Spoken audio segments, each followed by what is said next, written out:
Olá, aqui é Isa Minatel, psicopedagoga, diretora pedagógica do Mundo em Cores. Bem-vindo ao terceiro vídeo dessa série de 4 vídeos que compõem o workshop Montessori em Casa, que vai te ensinar a aumentar significativamente as chances de que seu filho seja feliz agora e no futuro. Vai te ensinar como ajudar seu filho a descobrir sua missão de vida.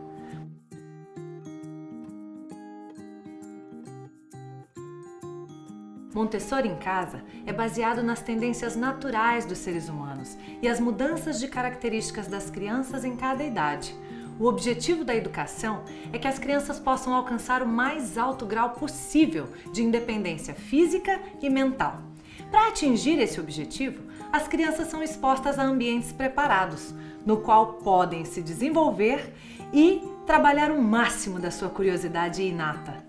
Neste vídeo, eu vou responder as principais dúvidas relacionadas aos 2 primeiros vídeos, onde eu expliquei sobre as possibilidades de aplicar Montessori em casa e também falar sobre os 7 erros principais ao educar. Vamos começar pelos erros? Preocupar-se mais com objetos e sujeiras que com o desenvolvimento da criança. Embora amando profundamente a criança, alimentamos um instinto quase que de defesa contra ela. A partir do instante do nascimento da criança, o espírito do adulto se exprime nesse sentido, cuidar para que a criança não estrague nada, não suje nada e não incomode ninguém.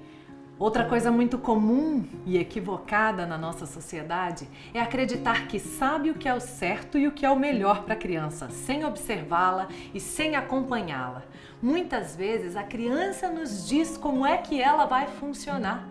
Tem um exemplo bem interessante que eu vivi com a minha criança, que ele não estava conseguindo gostar de experimentar coisas novas, né? Comer então as verduras que a gente tanto almeja, nem pensar.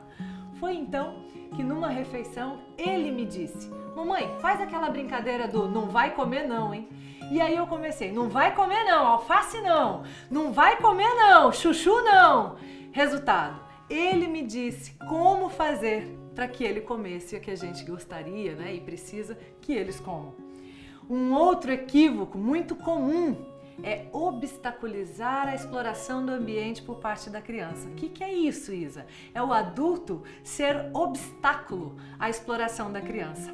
O adulto que ainda não compreendeu a atividade da mão infantil como uma necessidade vital e não reconhece nela uma primeira manifestação de instinto de trabalho impede a criança de trabalhar. Não, isso não, sai daí, bate na mão, perigoso, vai cair, vai quebrar, e não deixa a criança agir.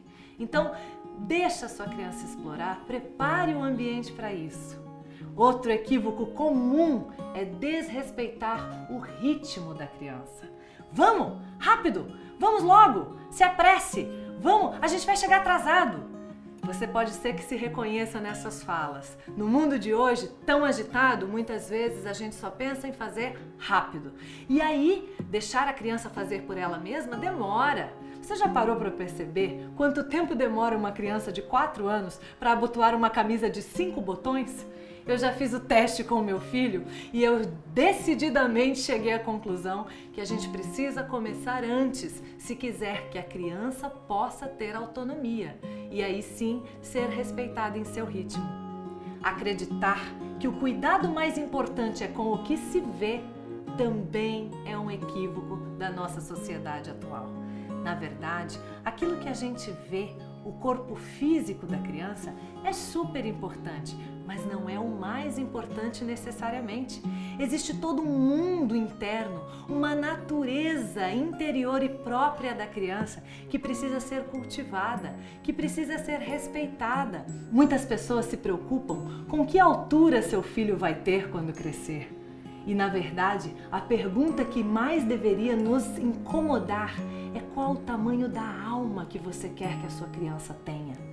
O que você tem feito para trabalhar a alma da sua criança, o interior dela, a verdadeira pessoa que ela vai se tornar. Um outro equívoco que a gente está muito acostumado a fazer e nem faz ideia que é errado, se assim a gente pode dizer, ou que traz um resultado que não é o que a gente quer, é fazer interação equivocada ou desnecessária. Quando a criança está lá, entretida com alguma coisa, brincando, e o adulto vai e interage. Ah, que bonitinho, deixa eu ver, aqui! A gente acha que está interagindo, e está, mas na verdade muitas vezes está interrompendo o desenvolvimento da concentração da criança. Aquele ditado que diz que criança quietinha é porque está aprontando, na verdade não se aplica. Criança quietinha está concentrada e a gente deve fazer o máximo para cuidar que nada interrompa essa concentração. É tão difícil conseguir se concentrar hoje em dia. Um adulto pegar um livro, começar a ler sem desviar os pensamentos é um desafio. E muitas vezes é porque justamente nessa fase do desenvolvimento da concentração, ela não foi trabalhada da melhor maneira. É muito interessante como a gente precisa buscar entender de criança. Não é possível educar sem entender a criança. Seria como querer desenhar uma luva sem conhecer as características da mão. Na verdade, a gente precisa cuidar realmente de se conhecer e de conhecer a criança. Um outro equívoco é não procurar se conhecer e mudar. Achar que nós, adultos, já estamos prontos. Achar que a gente já está completo, que a gente já sabe como educar. Quando, na verdade, a gente precisa muito aprender. A gente, na verdade, até precisa desaprender algumas coisas que aprendeu como sendo o melhor. Bom, o que a gente faz então, Isa, se não é para fazer isso? Eu tenho algumas dicas para você. Respeitar o recém-nascido. Esse é um primeiro ponto fundamental que a gente precisa ter em relação às crianças. E, na verdade, muitas vezes o que a gente entende por respeitar o recém-nascido não é exatamente o que estamos fazendo. Se a gente tem um recém-nascido com luzes fortes no seu rosto, por exemplo, ou fazendo até festas na maternidade para que realmente aquela criança seja bem recebida, a gente acha que está respeitando. Mas se a gente voltar lá nas raízes da natureza, como é que um mamífero em seu estado natural faz quando vai ter um bebê? Ele procura um local mais escurinho, mais aconchegante, mais quentinho para poder ter o seu filho.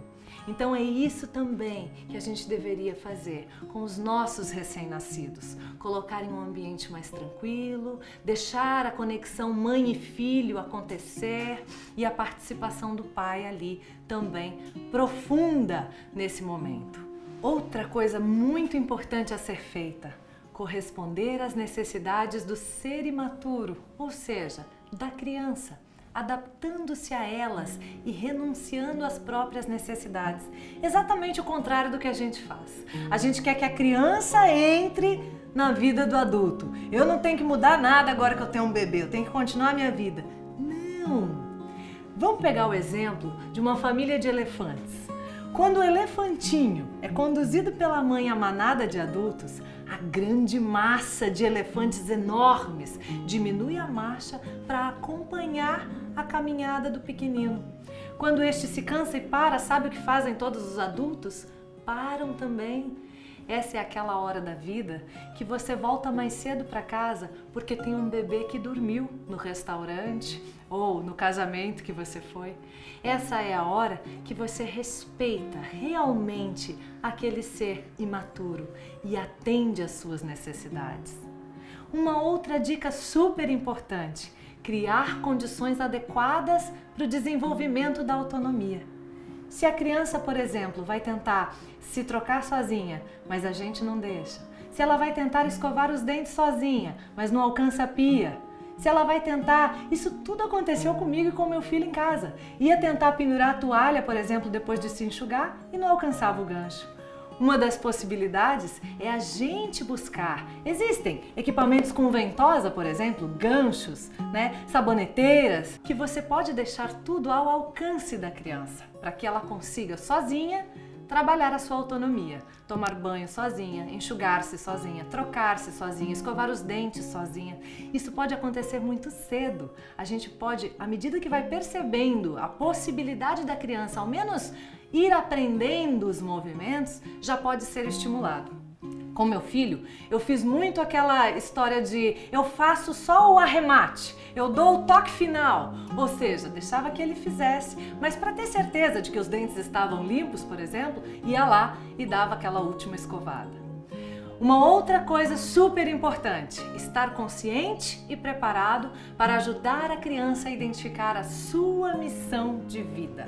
É muito importante que a gente trabalhe isso. Muitas vezes, um problema que a criança tenha na escola, por exemplo, pode revelar a sua missão de vida. Existem alguns casos muito interessantes sobre isso. Existe, inclusive, a história de uma moça que, quando criança, foi levada, pela escola a mãe que procurasse lá um especialista. Ela precisa de acompanhamento, ela não para quieta, não para sentada, não presta atenção. E quando a mãe chegou no especialista, o médico, muito sábio, muito serenamente, começou a fazer perguntas e, numa dada altura da conversa, ele disse: olha, eu vou precisar conversar com a sua mãe um pouquinho ali fora, eu vou pedir que você aguarde aqui na sala, pode ser? Falou para a criança. A menina disse: tudo bem. Ele ligou a música e saiu da sala. Quando saiu, disse para a mãe: observe a sua filha. E a sala era daquelas que tinha um vidro na porta, a mãe ficou olhando e a menina começou a dançar lindamente ao som da música. Quando voltaram ao encontro da menina, o médico disse: a sua filha não tem problemas, a sua filha é uma bailarina. A minha prescrição é que você procure urgente uma escola de dança para matriculá-la. Olha que maravilha! Aquilo que fazia com que a criança não parasse quieta, não se enquadrasse, não fosse igual a todas as outras, era na verdade a missão de vida dela. Essa moça se chama Gillian Lynne, ficou por anos com o musical Cats em cartaz por muitos lugares do mundo. É muito interessante como justamente aquilo que sai, aquilo que sobressai, que extrapola, pode revelar a missão de vida. Eu também, quando criança, tive um problema na escola. Você pode adivinhar qual era?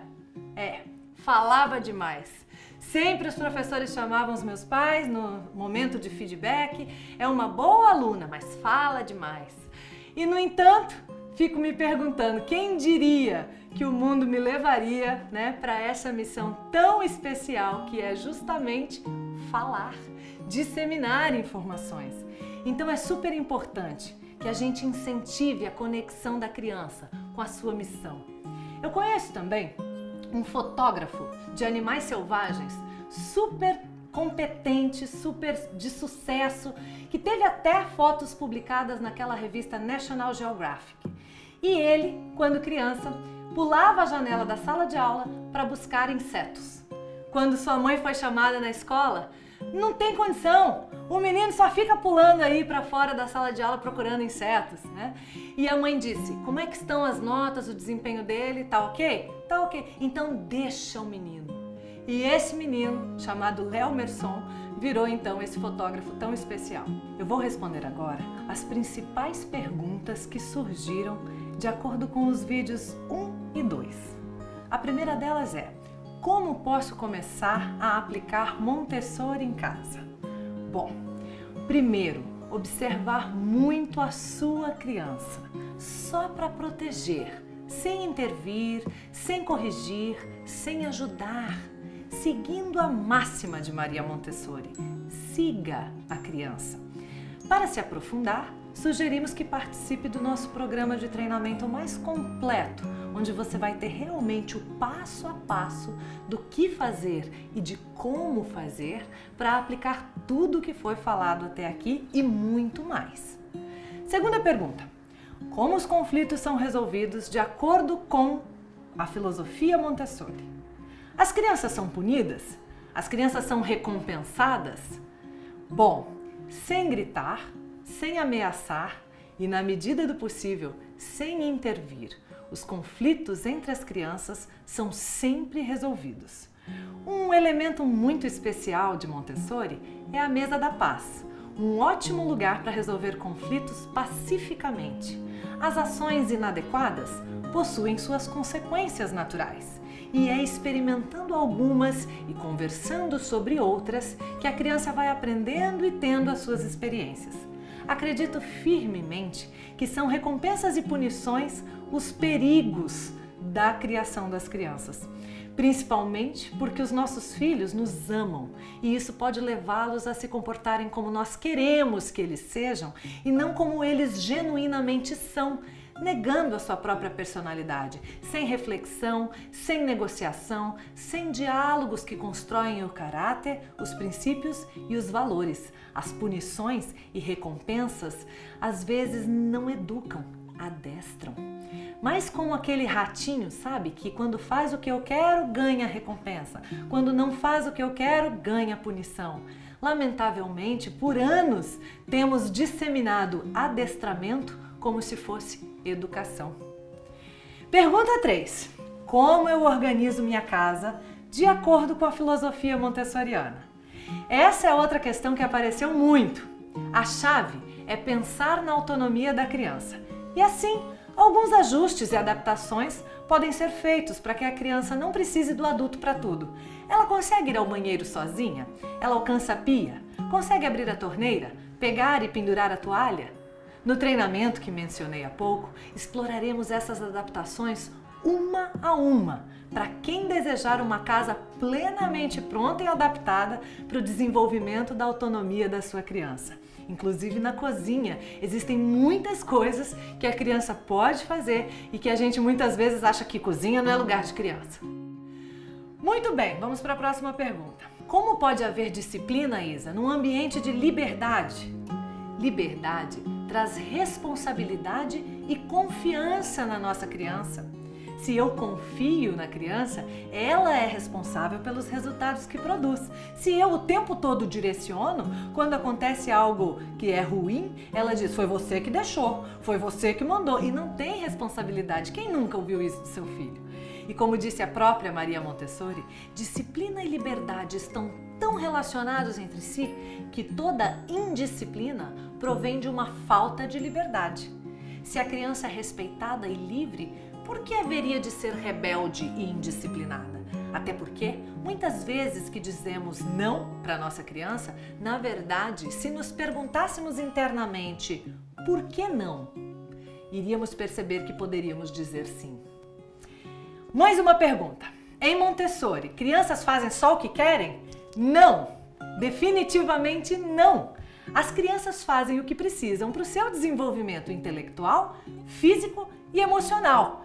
E isso justamente respeitando o seu ritmo, para que elas se sintam respeitadas e confiantes, e para que a sua autoestima cresça e se fortaleça, formando seres seguros, capazes e respeitados. As crianças não fazem só o que querem, elas querem bem tudo o que fazem, porque fazem com base numa coisa muito especial, o interesse. Mais uma pergunta. Isa, todas as crianças educadas com Montessori serão bem-sucedidas quando adultas? Bom, o que eu posso dizer para você é, quando a criança é educada sob as orientações da filosofia montessoriana, ela se torna uma pessoa confiante, que sabe reconhecer suas capacidades e também aqueles pontos em que necessita melhorar. Crianças que trabalham com Montessori são muito acostumadas a pensar, questionar, criar. São pessoas que pensam diferente porque sempre estiveram livres para trabalhar com materiais e objetos quantas vezes fosse necessário, até terem todas as suas dúvidas respondidas, não porque ficaram ouvindo, mas porque experimentaram. Com essas condições, é possível afirmar sem dúvidas que as chances de sucesso aumentam consideravelmente. É claro que um bom clima familiar, a estabilidade emocional, são elementos que contam muito, que precisam sim ser levados em consideração. Mas eu trouxe aqui algumas personalidades famosas que foram educadas em escolas montessorianas e alcançaram sucesso e que podem nos servir aí como base para saber o que educar com Montessori é capaz. Eu vou citar Sergey Brin e Larry Page. Você conhece? São os fundadores do Google. Tem também o Jeffrey Bezos, da Amazon.com. Também foi aluno do sistema montessoriano. Gabriel Garcia Marques, Prêmio Nobel de Literatura, e Anne Frank, para citar mais um exemplo da literatura, também foram alunos montessorianos. Bill Gates, da Microsoft, também foi um aluno Montessori. Beyoncé, a cantora tão famosa, também. E os príncipes da Inglaterra, o mais novo, o príncipe George, também. E até Mark Zuckerberg, o criador do Facebook, foi aluno do método Montessori. É muito interessante como é muito benefício para pouco custo investido. O programa de treinamento que desenvolvi inclui o conjunto de aulas com o passo a passo sobre as mudanças internas em nossa mente e na forma de olhar a criança e sobre as mudanças externas na nossa casa, no quarto, banheiro, cozinha, para proporcionar que a criança cresça com respeito e autonomia, buscando descobrir sua missão de vida. São videoaulas dinâmicas com materiais extras, com bônus que te darão a chance de se capacitar para ser o melhor pai e a melhor mãe que sua criança pode ter. Agora, deixe seu comentário aqui embaixo dizendo o que achou dessa aula e eu te espero na última aula deste workshop. Até lá!